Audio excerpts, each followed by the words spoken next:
जय हिंद दोस्तों, स्वागत है आपका अपने यूट्यूब चैनल एग्जाम अचीवर्स में। तो friends, topic wise important question की जो क्लास हम चला रहे हैं उसमें आज का जो टॉपिक है फ्रेंड्स वो है गुरुत्वाकर्षण यानी कि ग्रेविटेशन। ग्रेविटेशन के क्वेश्चन भी एग्जाम में बहुत ज़्यादा पूछे जाते हैं और बहुत ज़्यादा इंपॉर्टेंट क्वेश्चन है, तो हम आज इसी के इंपॉर्टेंट क्वेश्चन आप लोगों के साथ डिस्कस करेंगे।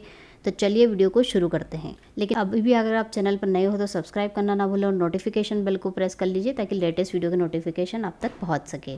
क्वेश्चन नंबर फर्स्ट है, पृथ्वी की सतह पर जी का मान 10 मीटर पर सेकेंड स्क्वायर है, तो पृथ्वी की सतह से ऊंचाई जो कि देके रखी है आपको कितना आर पर जी का मान कितना होगा। तो फ्रेंड्स, पृथ्वी की ऊंचाई पर जो गुरुत्वाकर्षण त्वरण होता है, जी का जो मान होता है जिसे हम जी डैश मान लेते हैं, उसकी वैल्यू कितनी होती है, उसका फॉर्मूला होता है G/1 + H/r का होल स्क्वायर। ये फॉर्मूला आपको याद रखना है। पृथ्वी की सतह से H ऊंचाई पर, ये H ऊंचाई है, ये पृथ्वी की त्रिज्या है और ये क्या होता है, गुरुत्वीय नियतांक पृथ्वी की सतह पर कितना है वो होता है।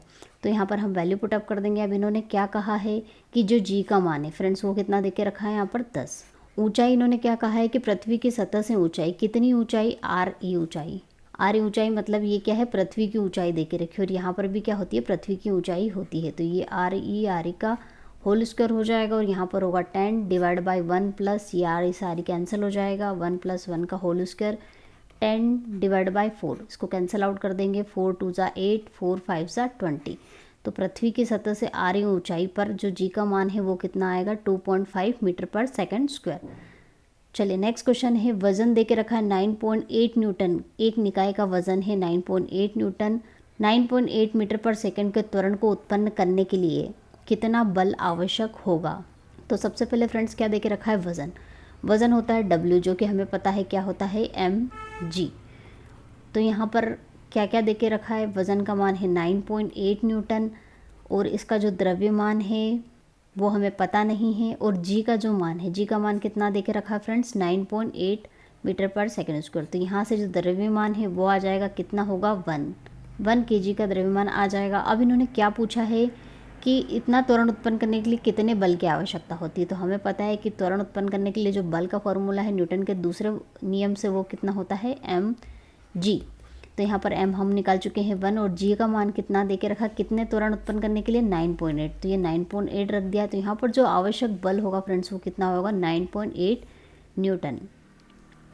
किसी निकाय का पलायन वेग उसके द्रव्यमान पर किस प्रकार निर्भर करता है। तो फ्रेंड्स, जो पलायन वेग होता है आप सभी को पता है, पलायन वेग क्या होता है कि पृथ्वी के गुरुत्वाकर्षण क्षेत्र से बाहर निकलने के लिए जो आवश्यक न्यूनतम वेग होता है, मिनिमम जो वेलोसिटी रिक्वायर होती है, उसे कहा जाता है पलायन वेग, जिसे VE से डिनोट किया जाता है और जिसका फॉर्मूला होता है 2G∩m�R, जहाँ पर m पृथ्वी का द्रव्यमान होता है और पृथ्वी की त्रिज्या होती है। ये सार्वत्रिक गुरुत्वाकर्षण नियतांक होता है। तो इस फॉर्मूले से अगर हम देखें तो जो पृथ्वी का पलायन वेग है वो द्रव्यमान m पर किस प्रकार से निर्भर करता है। यहाँ पर द्रव्यमान पृथ्वी के द्रव्यमान के तो समानुपाती दे के रखा है, लेकिन इन्होंने पूछा है कि निकाय का पलायन वेग निकाय के द्रव्यमान पर किस प्रकार निर्भर करता है। तो यहाँ पर निकाय का द्रव्यमान है ही नहीं फॉर्मूले में, निकाय के द्रव्यमान पर ये बिल्कुल डिपेंड करता ही नहीं है। हाँ, अगर पृथ्वी का पूछा जाए तो आप लिख सकते हो कि V is proportional to M, जो कि पृथ्वी के द्रव्यमान के समानुपाती होता है। लेकिन उन्होंने पूछा है निकाय के द्रव्यमान, तो निकाय के द्रव्यमान पर निर्भर नहीं करता है। नेक्स्ट क्वेश्चन है, द्रव्यमान m और स्मॉल m, दो द्रव्यमान की वस्तुएं देके रखी है, उनके बीच आकर्षण बल जो एक दूसरे से d दूरी पर स्थित है किसके समानुपाती होगा। तो फ्रेंड्स, दो निकाय के बीच में लगने वाला जो बल होता है उसका फॉर्मूला आप सभी को याद होना चाहिए, वो होता है Gm/m, उन दोनों के बीच की दूरी कितनी देके रखी है, d का स्क्वायर, इसके बराबर होता है। तो यहाँ पर इन्होंने कहा है कि किसके समानुपाती होता है। तो यहाँ पर समानुपाती द्रव्यमानों का के रिस्पेक्ट में पूछा है, तो द्रव्यमानों का यहाँ पर क्या है फ्रेंड्स, गुणनफल। तो जो बल है वो किसके, द्रव्यमानों के गुणनफल के समानुपाती होता है। तो उसका राइट आंसर क्या होगा, वस्तुओं के द्रव्यमान का गुणनफल उनके समानुपाती होता है।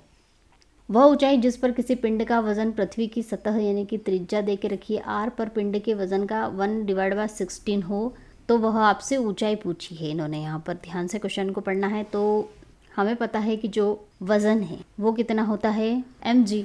अब इन्होंने क्वेश्चन में क्या दे के रखा है कि पिंड के वज़न का 1/16 हो। वज़न पृथ्वी की सतह पर जो वज़न है यानी कि W है, जो W डैश है यानी कि h ऊंचाई पर, किसी h ऊंचाई पर जो वज़न होगा उसे हम मान लेंगे W डैश, और पृथ्वी की सतह पर जो वज़न है वो होता है W। तो ये जो सतह पर वज़न है वो पृथ्वी पर की सतह पर जो वज़न है उसका कितना है, 1/16 है पृथ्वी की सतह पर वज़न का। अब हमें पता है वज़न का फॉर्मूला फ्रेंड्स क्या होता है, mg। इसके लिए डैश g हो जाएगा, 1/16 एज इट इज़ लिखा, w के लिए mg लिख लेंगे, ये m से m कैंसिल हो जाएगा, g dash is equal to 1/16 g आया। और g का मान आप सभी को पता है कितना होता है, g डैश का मान, g डैश यहाँ पर क्या है, ऊंचाई, और किसी ऊंचाई पर जो g है उसकी वैल्यू कितनी होती है, अभी मैंने बताया था, वो होता है g divide by 1 plus h divide by r का स्क्वायर। और यहाँ पर ये g एज इट इज़ लिखा, g डैश की वैल्यू हमने ऊंचाई पर कितनी होती है वो लिख दी, ये g से g भी कैंसिल हो जाएगा। तो यहाँ से जो हमें वैल्यू मिलेगी वो कितनी मिलेगी, ये 16 था यहाँ पर, तो क्रॉस मल्टीप्लाई कर देंगे, 16 is equal to 1 plus h divide by r का होल स्क्वायर। तो ये होल स्क्वायर ओपन करेंगे तो ये जाएगा 4, 1 plus h divide by r, ये इधर आके माइनस हो जाएगा, 3 is equal to h divide by r। तो ऊंचाई की जो वैल्यू इन्होंने पूछी है वो कितनी हो जाएगी, उसकी जो त्रिज्या है उसकी 3 गुनी आएगी। एक बार एक उपग्रह को कक्षा में लॉन्च किया जाता है, इसकी गति को नियंत्रित करने वाला एकमात्र बल कौन सा होता है। तो फ्रेंड्स, जब उपग्रह कक्षा में स्थापित किया जाता है, लॉन्च किया जाता है, तो उस पर जो ग्रह के द्वारा जो बल लगता है, जैसे कि हम गुरुत्वाकर्षण बल कहते हैं, वही उस पर काम एकमात्र बल काम करता है, और उसी के कारण उसको अभिकेंद्री बल मिलता है और वो उसके चारों ओर गति करता है। तो कौन सा बल होता है फ्रेंड्स, वो गुरुत्वाकर्षण यानी कि ग्रेविटेशनल फोर्स। पृथ्वी के चारों ओर वायुमंडल को बांधने वाला बल कौन सा होता है। तो फ्रेंड्स, जो पृथ्वी का गुरुत्वाकर्षण होता है उसी के कारण हम और जो वायुमंडल है वो पृथ्वी से बंधे हुए हैं। अगर ये नहीं होता तो हम भी वेटलेस हो जाते और हवा में उड़ने लगते। इसलिए जो बल होगा वो कौन सा होगा, गुरुत्वाकर्षण बल। एक अंतरिक्षीय निकाय पर विचार करें जिसमें पृथ्वी के 2 गुना द्रव्यमान और पृथ्वी के 3 गुना त्रिज्या है। इस अंतरिक्षीय निकाय पर एक किताब का वजन क्या होगा अगर पृथ्वी पर इसका वजन 900 न्यूटन है। तो फ्रेंड्स, यहाँ पर इन्होंने क्वेश्चन में क्या देखा रखा है कि जो निकाय का द्रव्यमान है वो पृथ्वी के द्रव्यमान का दुगना है, और जो त्रिज्या है निकाय की वो कितनी है, पृथ्वी की त्रिज्या की 3 गुना है। ये हमने लिख लिया। और क्या दिया इन्होंने, W यानी कि जो mg होता है भार, वो पृथ्वी के ऊपर W माना, वो कितना है, 900 न्यूटन है। और इन्होंने क्या पूछा, उसका जो भार है W डैश यानी कि mg डैश, उसकी वैल्यू पूछी है। तो उसके लिए हमें g डैश की वैल्यू निकालनी पड़ेगी। तो हम यहाँ पर अगर W और W डैश का अगर रेशो लें तो W है mg और W डैश यहाँ पर कितना हो जाएगा, mg डैश। और g की वैल्यू हमें पता है फ्रेंड्स कितनी होती है, gm divide by r square. और g डैश की वैल्यू क्या हो जाएगी, gm dash divide by r dash का स्क्वायर। अब यहाँ पर हम m डैश और r डैश की वैल्यू यहाँ से पुटअप कर सकते हैं, तो ये g से g भी कैंसिल हो जाएगा। यहाँ पर क्या मिलेगा, m divide by r square, और इसके डिवाइड में जो m डैश है, m डैश की वैल्यू कितनी है, 2m इंटू आर डैश की वैल्यू कितनी है, 3 3 ज़ा 9, आर डैश का आर का स्क्वायर हो जाएगा। ये m से m कैंसिल हो जाएगा, r से r कैंसिल हो जाएगा, ये डिवाइड में है। तो इसकी जो वैल्यू मिलेगी फ्रेंड्स कितनी मिलेगी, 9 डिवाइड बाय 2 हमें यहाँ पर मिल जाएगा। और ये w है, इसकी वैल्यू हमें ऑलरेडी 900 दे के रखी है, तो हम इसकी वैल्यू पुटअप कर देते हैं यहाँ पर, 900 डिवाइड बाय w डैश, और इसकी वैल्यू कितनी मिली हमें यहाँ पर, 9 डिवाइड बाय 2, तो ये 9 से ये कैंसिल हो जाएगा, 100। और w डैश की जो वैल्यू मिलेगी कितनी मिलेगी, 200 न्यूटन। नेक्स्ट क्वेश्चन है, किसी ग्रह पर गुरुत्वाकर्षण के कारण त्वरण मीटर पर सेकंड स्क्वायर में क्या होगा यदि उसका द्रव्यमान पृथ्वी के द्रव्यमान का 1 डिवाइड बाय 7वां भाग और त्रिज्या पृथ्वी की आधी हो। तो यहाँ पर द्रव्यमान जो दिया है वो पृथ्वी के द्रव्यमान का कितना है, 1 डिवाइड बाय 7 है, और जो त्रिज्या है फ्रेंड्स वो कितनी दे के रखी है, आधी दे के रखी है पृथ्वी की त्रिज्या की। और पूछा क्या गया है यहाँ पर, गुरुत्वाकर्षण के कारण त्वरण क्या होगा। तो फ्रेंड्स, जो पृथ्वी का त्वरण है वो कितना होता है, gm divide by r square, और हम g डैश मान लेते हैं निकाय का, वो कितना होगा, gm dash divide by r dash का स्क्वायर। दोनों का रेशो ले लेते हैं, यहाँ पर g से g कैंसिल हो जाएगा, ये m divide by r square as it is रखते हैं। m डैश की वैल्यू यहाँ पर कितनी, 1 डिवाइड बाय 7m है, और r डैश है 1 डिवाइड बाय 2 का r स्क्वायर का होल स्क्वायर। ये हो जाएगा, m से m कैंसिल हो जाएगा, तो वैल्यू 7 ऊपर चला जाएगा, 1 डिवाइड बाय 4 हो जाएगा, यहाँ पर r डैश का स्क्वायर ऊपर चला जाएगा और r स्क्वायर नीचे आ जाएगा, और यहाँ पर 7 भी ऊपर चला जाएगा, तो ये r डैश से r डैश कैंसिल हो जाएगा, तो उसकी वैल्यू कितनी मिलेगी, 7 डिवाइड बाय 4। अब g की वैल्यू उन्होंने दे के रखी है 9.8, तो हम यहाँ पर पुटअप कर देते हैं, 9.8 divide by g dash is equal to 7 divide by 4। इसको जब हम सिंप्लीफाई करेंगे तो कितना होगा, 4 का अगर मल्टीप्लाई कर देंगे तो 8 4 ज़ा 32, 36 और ये हो जाएगा 4, 39। 39.2 divide by 7 is equal to g dash की वैल्यू यहाँ से आ जाएगी। तो हम डिवाइड करेंगे तो 7 5 ज़ा 35 और 7 6 ज़ा 42। तो जी डैश की जो वैल्यू मिली वो कितनी मिली 5.6। नेक्स्ट क्वेश्चन है गुरुत्वाकर्षण के कारण त्वरण का मान पर उच्चतम होता है। तो कहाँ पर उच्चतम होगा? पृथ्वी की सतह से r दूरी पर, पृथ्वी की सतह पर, पृथ्वी के केंद्र पर या सभी बिंदुओं पर समान। तो फ्रेंड्स हमें पता है कि जो गुरुत्वाकर्षण है उसका फॉर्मूला होता है पृथ्वी की सतह से ऊंचाई पर अगर जी का मान अगर हम बात करें तो वो कितना होता है 1 + h डिवाइड बाय r का स्क्वायर। तो फ्रेंड्स ये पृथ्वी की सतह से ऊंचाई पर जाने पर ये ऊंचाई बढ़ेगी तो इसकी वैल्यू क्या होगी? कम होती है, और नीचे आने पर भी इसकी वैल्यू क्या होती है? कम होती है। दोनों स्थिति में जी की वैल्यू जो है वो क्या होती है? कम होती है। तो सबसे ज़्यादा इसकी जो वैल्यू होती है वो कहाँ होती है? पृथ्वी की सतह पर। भारहीनता एक उपग्रह के अंदर वस्तुओं द्वारा अनुभव की जाती है। भले ही चंद्रमा पृथ्वी का एक प्राकृतिक उपग्रह है, लेकिन हम चंद्रमा पर भारहीनता का अनुभव नहीं करते हैं। यह एक क्योंकि तो फ्रेंड्स किसी भी उपग्रह को अगर हम लॉन्च करते हैं तो उसके अंदर जो भारहीनता का अनुभव होता है, मतलब उसमें भार शून्य हो जाता है और सभी उपग्रह के अंदर उड़ने लगते हैं। लेकिन चंद्रमा पर भारहीनता का प्रभाव क्यों नहीं होता? चंद्रमा पर क्यों लोग टिके हुए होते हैं?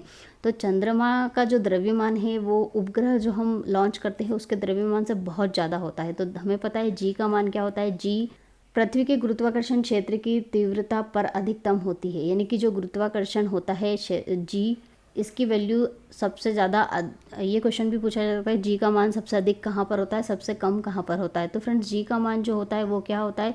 दूरी पर निर्भर करता है।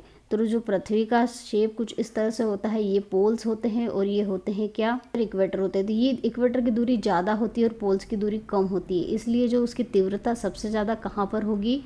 ध्रुव पर। पृथ्वी की सतह पर हम नहीं कह सकते क्योंकि ये भी पृथ्वी की सतह है और ये भी पृथ्वी की सतह है, और ध्रुव पर दूरी कम होती है इसलिए ध्रुव पर ज़्यादा होगा, और पृथ्वी के केंद्र पर तो ये 0 हो जाता है और भूमध्य रेखा पर ये ज़्यादा होगा क्योंकि दूरी ज़्यादा हो जाती है। निम्नलिखित में से किसमें स्वतंत्र रूप से गिरने वाली वस्तु का त्वरण निर्वात में अधिकतम होगा? लोहे की छड़ में, कपास का टुकड़ा, प्लास्टिक का टुकड़ा या फिर उपरोक्त में समान त्वरण होगा? तो त्वरण का मान हमें पता है क्या होता है? G capital M divide by R square. और ये क्या है? पृथ्वी का द्रव्यमान होता है, ये पृथ्वी की त्रिज्या होती है, गुरुत्वाकर्षण नियतांक होता है। तो ये क्या होता है? वस्तु के द्रव्यमान पर निर्भर नहीं करता है। तो सभी के लिए जो गुरुत्वीय त्वरण यानी कि जी का जो मान होगा वो क्या होगा? समान होगा। यदि पृथ्वी का गुरुत्व 0 हो जाता है तो क्या होगा? तो फ्रेंड्स हमें पता है पृथ्वी का जो गुरुत्व यानी कि जी है उसकी वैल्यू अगर 0 हो जाएगी तो हमारा जो भार है जो कि mg होता है उसमें जो जी की वैल्यू 0 पुट करने पर भार भी 0 हो जाएगा। उसका मतलब वो भारहीनता अनुभव करेगा। तो इसका मतलब क्या है कि हम सब हवा में उड़ सकते हैं। 450 न्यूटन के वजन वाली किसी लड़की का द्रव्यमान कितना होगा? तो यहाँ पर दिया गया है वजन जो कि कितना है? 450 न्यूटन, और वजन हमें पता है क्या होता है? mg। तो यहाँ पर द्रव्यमान पूछा है और जी की वैल्यू हम अगर यहाँ पर लगभग अगर 10 मान लेते हैं या फिर ये नहीं मानना है तो 9.8 मानेंगे तो जी का जो मान आएगा फ्रेंड्स वो लगभग कितना आएगा? 45 आएगा अगर हम 10 मानते हैं, और 9.8 अगर मानते हैं तो 40.5 समथिंग 9 kg आएगा। सतह पर एक वस्तु द्वारा दिया गया प्रणोद किसके बराबर होता है? प्रणोद दैट मीन्स थ्रस्ट। तो फ्रेंड्स अगर हम प्रणोद यानी कि थ्रस्ट की बात करें तो थ्रस्ट क्या होता है कि सतह पर वस्तु के द्वारा डाला गया बल वस्तु के वजन के बराबर होता है। तो थ्रस्ट की जो वैल्यू आएगी फ्रेंड्स वो किसके बराबर आएगी? वजन के बराबर आएगी। वजन मतलब mg। तो इस तरह से हम कह सकते हैं कि ये किसके बराबर होगा? वस्तु के वजन के बराबर। पृथ्वी की त्रिज्या r के संदर्भ में किस ऊंचाई पर गुरुत्वाकर्षण के कारण त्वरण पृथ्वी की सतह पर गुरुत्वाकर्षण के कारण त्वरण का 1/4 हो जाता है? इन्होंने क्वेश्चन में कहा है कि किसी ऊंचाई पर जो गुरुत्वाकर्षण के कारण त्वरण होता है जिसे कि हम जी डैश कहते हैं वो क्या होता है? पृथ्वी की सतह पर जो गुरुत्वाकर्षण यानी कि जी होता है उसका 1/4 होगा, ये इन्होंने कहा है। इसका 1/4 होता है ये पृथ्वी पर किसी ऊंचाई पर त्वरण। तो ये जैसा इन्होंने कहा वैसा हमने यहाँ पर रिलेशन में लिख लिया है। और जी डैश जो होता है, जी डैश की वैल्यू हमें पता है फ्रेंड्स कितनी होती है? G divide by 1 + h divide by are का होल स्क्वायर। ये होता है किसी ऊंचाई पर गुरुत्वीय त्वरण। और ये जी एज इट इज़ लिखा, 1/4 एज इट लिखा, जी से जी कैंसिल हो गया। यहाँ पर 1 + h डिवाइड बाय आर का whole square is equal to 4, और 1 + h divide by r is equal to यहाँ पर क्या मिलेगा? 2। इधर आके ये माइनस हो जाएगा तो यहाँ पर कितनी 1 वैल्यू मिलेगी, और h इज इक्वल टू क्या मिलेगा? r मिलेगा। तो इस तरह से जो ऊंचाई किस ऊंचाई पर पूछा है तो किस ऊंचाई पर होगा वो r बराबर होगा, यानी कि उसकी रेडियस के बराबर आएगा। नेक्स्ट क्वेश्चन है 120 किलोमीटर की ऊंचाई पर पृथ्वी के चारों ओर घूमते हुए एक उपग्रह से एक गेंद को गिराया जाता है, तो गेंद निम्नलिखित में से क्या करेगी। तो फ्रेंड्स, उपग्रह से किसी भी गेंद को अगर गिराया जाता है तो वो क्या करती है, उपग्रह के मूल कक्षा के साथ समान गति में घूमती ही रहेगी। नेक्स्ट ऑप्शन दिया है धीरे धीरे पृथ्वी की ओर नीचे गिरेगी क्या, तो ऐसा भी नहीं होगा। अंतरिक्ष में बहुत दूर चली जाएगी, तो ऐसा भी नहीं होगा। तो इसका राइट आंसर फ्रेंड्स क्या होगा, ये उपग्रह की मूल कक्षा के साथ समान गति में घूमती रहेगी। पृथ्वी के द्रव्यमान के 1/4 द्रव्यमान और पृथ्वी की त्रिज्या के 1/9 त्रिज्या वाले ग्रह का पलायन वेग क्या होगा, यदि पृथ्वी के पलायन वेग इतना दे के रखा हुआ है। तो हम मान लेते हैं कि ये क्या है, अर्थ का पलायन वेग, और ये मान लेते हैं कि जो कि प्लैनेट है उसका पलायन वेग। और पलायन वेग का फॉर्मूला फ्रेंड्स हमें सभी को पता है क्या होता है, 2gmr, जहाँ पर m क्या है, पृथ्वी का द्रव्यमान है, ये पृथ्वी के लिए है पृथ्वी का द्रव्यमान, और ये पृथ्वी की त्रिज्या, और ये सार्वत्रिक गुरुत्वाकर्षण नियतांक होता है। तो अगर पृथ्वी के लिए इसकी वैल्यू लिखे तो क्या होगी, gme और re, और किसी प्लैनेट के लिए लिखे तो वो क्या हो जाएगी, gmp और rp। अब इन्होंने क्या कहा, ध्यान से देखिए, पृथ्वी के द्रव्यमान का 1/4, प्लैनेट का जो द्रव्यमान है वो पृथ्वी का जो द्रव्यमान है उसका कितना है, 1/4 है। दूसरा इन्होंने कहा है कि जो पृथ्वी प्लैनेट की त्रिज्या है वो पृथ्वी की त्रिज्या की कितनी है, 1/9 है।